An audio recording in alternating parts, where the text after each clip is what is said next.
नमस्कार। मैं राजविंदर कौर, विस्तार व्याख्याता, राजकीय नेशनल महाविद्यालय सिरसा के हिंदी विभाग में कार्यरत हूँ। विद्यार्थियों, आज अपनी हिंदी की ऑनलाइन क्लास में हम पढ़ेंगे कवि नागार्जुन जी का साहित्यिक परिचय। नागार्जुन जी हिंदी के जनवादी कवियों में प्रमुख स्थान रखते हैं। तो सबसे पहले इनका नाम जान लेना ज़रूरी है। तो नागार्जुन जो है इनका उपनाम था और इनका मूल नाम वैद्यनाथ मिश्र यात्री है। इनका जन्म बिहार के मिथिलांचल क्षेत्र में 1911 ईस्वी में इनके ननिहाल सतलखा नामक गांव में हुआ था। इनकी प्रारंभिक शिक्षा वहीं पे स्थानीय संस्कृत पाठशाला में हुई थी और उच्च शिक्षा के लिए ये बनारस और कलकत्ता में चले गए थे। नागार्जुन जी के पिता का नाम गोकुल मिश्र है, जो कि तरौनी गांव के किसान थे, और इनकी माता का नाम उमा देवी है। नागार्जुन जी की पत्नी का नाम अपराजिता देवी है और कहते हैं कि इनके 5 बच्चे थे। कहते हैं कि नागार्जुन जी का बचपन जो है वो बहुत दुखों में व्यतीत हुआ था। इसी कारण उनके काव्य में हमें पीड़ा का आधिक्य मिलता है। सन 1936 में नागार्जुन जी श्रीलंका चले गए थे और वहाँ बौद्ध धर्म में दीक्षा ली और वहीं इन्होंने अपना नाम जो है वो वैद्यनाथ मिश्र से नागार्जुन रखा, जो कि बौद्ध काल के प्रमुख दार्शनिक नागार्जुन जी के नाम का अनुकरण है। और वहाँ से 1938 ईस्वी में ये भारत लौट आए थे। घुमक्कड़ी वृत्ति के कारण नागार्जुन जी को कई बार भारत का भ्रमण किया उन्होंने, और कहते कि नागार्जुन जी जो हैं वो स्वभाव के बड़े फक्कड़ थे और इसी कारण इनका मन किसी भी काम में नहीं लगा था। तो जब इन्होंने लिखना शुरू किया तो इन्होंने हिंदी मासिक पत्रिका थी दीपक और एक साप्ताहिक पत्र विश्व बंधु, उन दोनों का संपादन भी किया। कहते कि इन्होंने स्वतंत्रता संग्राम में खुलकर भाग लिया था। फलस्वरूप नागा बाबा के नाम से जाने वाले इस कवि को अनेक बार जेल यात्रा भी करनी पड़ी। नागार्जुन जी जो हैं वो नागा बाबा के नाम से भी जाने जाते हैं और 1998 ईस्वी में इनकी मृत्यु हो गई। अब है इनकी काव्य रचनाएं। तो काव्य रचनाओं में आएगा सबसे पहले युगधारा। युगधारा का संपादन 1952 ईस्वी में हुआ। सतरंगे पंखों वाली, हजार हजार बाहों वाली, तुमने कहा था, पुरानी जूतियों का कोरस, आखिर ऐसा क्या कह दिया मैंने, मैं मिलिट्री का बूढ़ा घोड़ा, ये सब उनकी काव्य कृतियाँ थी। उसके बाद है इनका एक खंड काव्य हुआ है भस्मांकुर। नागार्जुन जी ने गद्य और पद्य दोनों पे अपनी लेखनी चलाई और उनका उपन्यास है वरुण के बेटे, हीरक जयंती, जो कि 1961 ईस्वी में प्रकाशित हुआ और मैथिली भाषा में था। बलचनमा, रतिनाथ की चाची, नई पौध, कुंभी पाक, बाबा बटेश्वर नाथ, जमोनिया,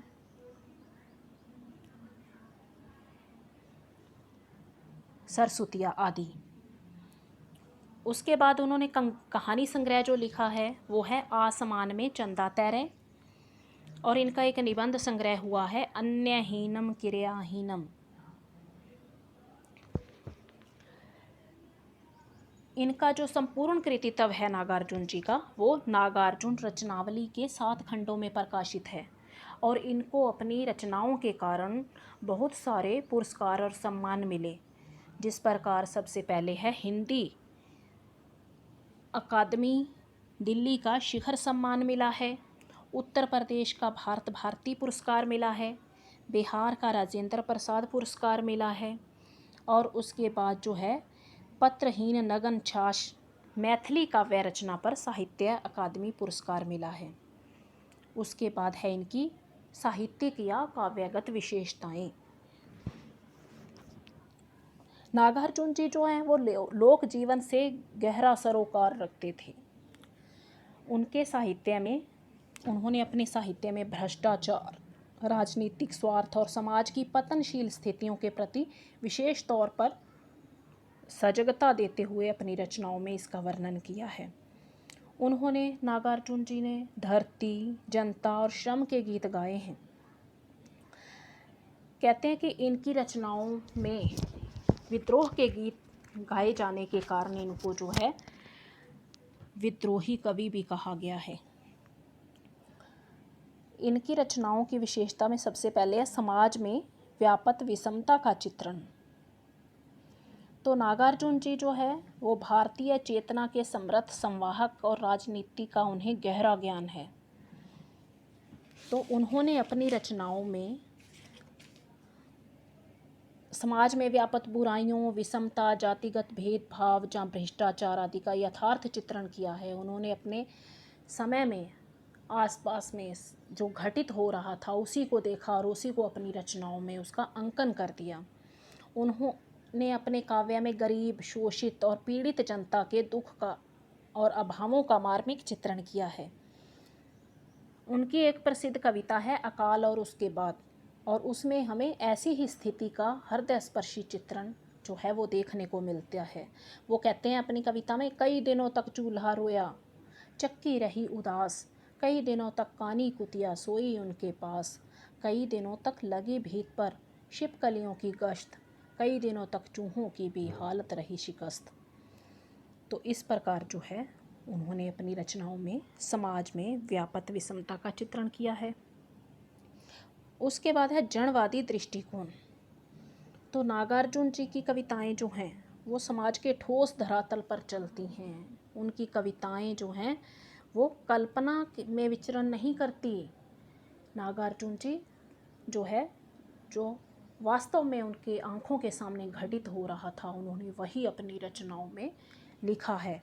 उन्होंने अपने दुख के भीतर जो है वो आम साधारण लोगों के दुखों को देखा है और उन्हें अपनी कविताओं में वाणी दे दी। जो कुछ देखा उसी को अपनी कविताओं में लिख दिया। उन्होंने सर्वहारा वर्ग की व्यथा और पीड़ा को भी अपने काव्य में अभिव्यक्ति दी है। जन साधारण के प्रति सहानुभूति उनके काव्य की बहुत प्रसिद्ध विशेषता मानी गई है।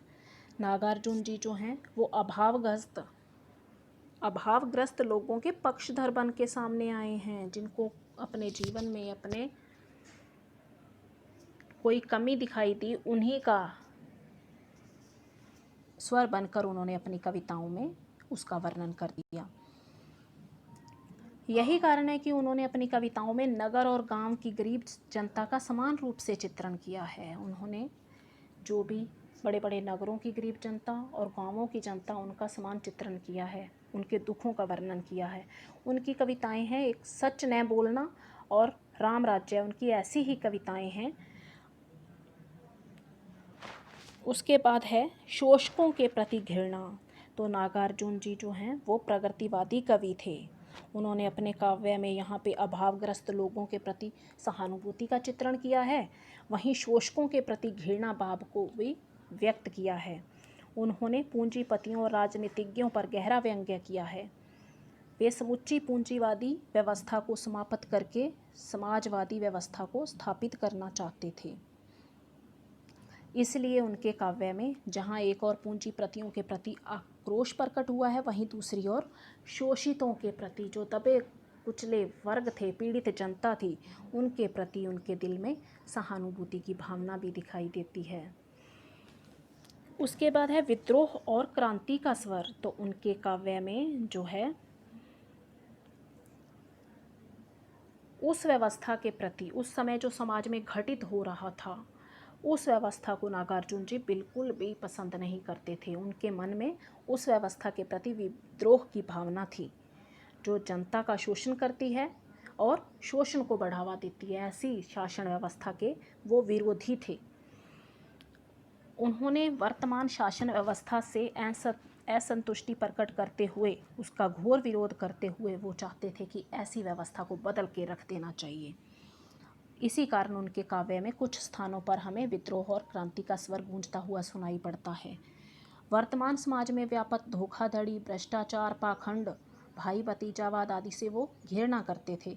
और वो वर्तमान प्रजातंत्र के भी विरोधी हैं, जिसमें क्या हो रहा है, अमीर और ज़्यादा अमीर हो रहा है और जो गरीब है वो और गरीब होता जा रहा है। तो इस भावना के वो पूरे विरोधी थे। उसके बाद है देश प्रेम की भावना। तो नागार्जुन जी अधिकांश कविताओं में जो है हमें देश प्रेम की भावना का स्वर मिलता है। इसलिए उन्होंने जो है अपनी कविताएं दर्पण और शब्द, उनकी ऐसी कविताएं हैं जिनमें हमें राष्ट्रीयता का स्वर गूंजता हुआ दिखाई पड़ता है। उनकी एक कविता है महाशत्रुओं की दाल न गलने देंगे। कविता में उन्होंने अपनी राष्ट्रीय भावनाओं को व्यक्त किया है। और जो कवि नागार्जुन जी हैं उनको देश के कण कण से प्यार है और वो अपनी एक कविता में लिखते हैं, कहते हैं, ये पंक्तियाँ मुझे बहुत पसंद है। कहते हैं, खेत हमारे, भूमि हमारी, सदा देश हमारा है, इसलिए तो हमको इसका चप्पा चप्पा प्यारा है। तो इस प्रकार जो है जब चीन के आक्रमण को देखकर कवि का जो रोम रोम है वो देश के लिए व्याकुल हो उठा था, इसलिए उन्होंने कम्युनिस्ट पार्टी की सदस्यता से त्यागपत्र भी दे दिया था। और नागार्जुन जी जो हैं वो माओ के विरुद्ध उन्होंने अपनी कविताओं में काफ़ी कुछ लिखा है और अपनी रचनाओं में उन्होंने देश प्रेम की भावना को प्रकट किया है। उसके बाद है प्रकृति प्रेम। तो नागार्जुन जी अपने काव्य में प्रकृति के मनोरम चित्र का उद्घाटन करते हैं। उन्होंने ग्रामीण और नगरीय दोनों प्रकार की जो है प्रकृति की छवियों का अंकन अपनी कविताओं में किया है। तो प्रकृति से संबंधित उनकी कुछ कविताएं हैं, नीम की टहनियाँ, बसंत की आगवानी, काल सप्तमी का चांद, झुक आए कजरारे मेघ, शरद पूर्णिमा आदि उनकी कुछ ऐसी कविताएं हैं जिनमें प्रकृति के अलग अलग रूपों का बहुत सुंदर चित्रण हुआ है।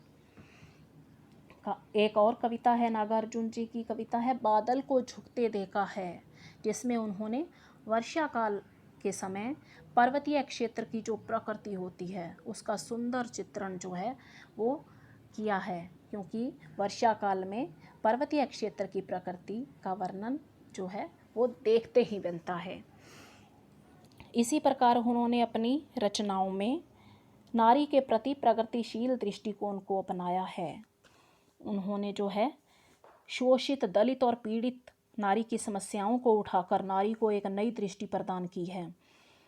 कवि नारी के भोग्या जैसे घृणित रूप के प्रति विद्रोह करता है और उसे पुरुष के समक्ष मानकर समाज में महत्वपूर्ण स्थान दिलाता है। कवि उसमें नारी जागरण की भावना उद्दीप्त करता है, जो कि चिरकाल से शोषित, उपेक्षित नारी को मुक्त करवाना चाहता है। उनके मन में आता है कि जो पहले समाज में जो कुप्रथाएं चली आ रही थी, जिस प्रकार पर्दा प्रथा है, बाल विवाह है और बेमेल विवाह का विरोध करते हुए उन्होंने विधवा विवाह का समर्थन भी किया है। तो वास्तव में कवि नागार्जुन जी हैं नारी के प्रति यथार्थवादी और प्रगतिशील दृष्टिकोण को अपनाते हुए उनके जो है प्रगतिशील दृष्टिकोण अपनाते हुए नारी को उच्च स्थान अपनी कविताओं में दिया है। उसके बाद है व्यंग्यात्मकता। तो नागार्जुन जी के काव्य में अन्य विशेषता है व्यंग्यात्मकता। उनका जो व्यंग्य है वो तीखा, धारदार और चुभता हुआ सा प्रतीत होता है। उन्होंने व्यंग्य करते समय उस समय के राजनीतिज्ञ, दार्शनिक, समाज सुधारक अथवा कलाकार किसी को भी नहीं छोड़ा, क्योंकि नागार्जुन जी जो हैं उनको ढोंग से बहुत ज़्यादा नफरत थी। उन्होंने उस समय की समस्याओं को अपनी रचनाओं में निर्भीकता से चित्रण किया है। उनकी कविताएं हैं व्यंग्यात्मकता, जो कविताएं हैं वो हैं प्रेत का बयान, विज्ञापन सुंदरी, तालाब की मछलियाँ आदि कुछ ऐसी कविताएं हैं जिनमें उन्होंने व्यंग्य का सुंदर चित्रण किया है। उसके बाद है भाषा शैली। तो नागार्जुन जी के काव्य में कबीर जैसी सहजता और सरलता है। जिस प्रकार कबीर जी की भाषा जो जन भाषा मानी गई है, उसी प्रकार नागार्जुन जी की भाषा जो है वो भी जनता की भाषा है। उन्होंने सहज और सरल खड़ी बोली का प्रयोग किया है। और इसके साथ साथ उन्होंने रचनाओं में अंग्रेजी, संस्कृत, मैथिली, उर्दू और बंगला शब्दों का स्वर भी हमें मिलता है। यद्यपि उन्होंने अपनी रचनाओं में मुहावरों और लोकोक्तियों का भी प्रयोग किया है, लेकिन व्यंग्यात्मकता उनकी भाषा की प्रमुख विशेषता है। कवि का शब्द चयन जो है वो भावानुकूल है और भावाभिव्यक्ति में सहायक बन गया है। वो जो कुछ भी कहते हैं वो सीधी और सरल भाषा में कहते हैं। इसी कारण नागार्जुन जी की भाषा जो है वो जनता की भाषा है। अकृत्रिमता उनकी भाषा का प्रमुख गुण है। वो जो कुछ कहते हैं सीधे सपाट शब्दों में कहते हैं। तो उनकी रचनाओं में जो है वर्णनात्मक शैली है। उन्होंने वीर, श्रृंगार, वात्सल्य, अद्भुत रसों का भी खुलकर जो है चित्रण किया है अपनी रचनाओं में। तो इस प्रकार 5 नवंबर 1998 ईस्वी में इस जनवादी कवि नागार्जुन जी का निधन हो गया। तो स्टूडेंट्स, हम अगली कक्षा में पढ़ेंगे अपना नागार्जुन जी की कविताओं की सप्रसंग व्याख्या। तो आज के लिए इतना ही। धन्यवाद।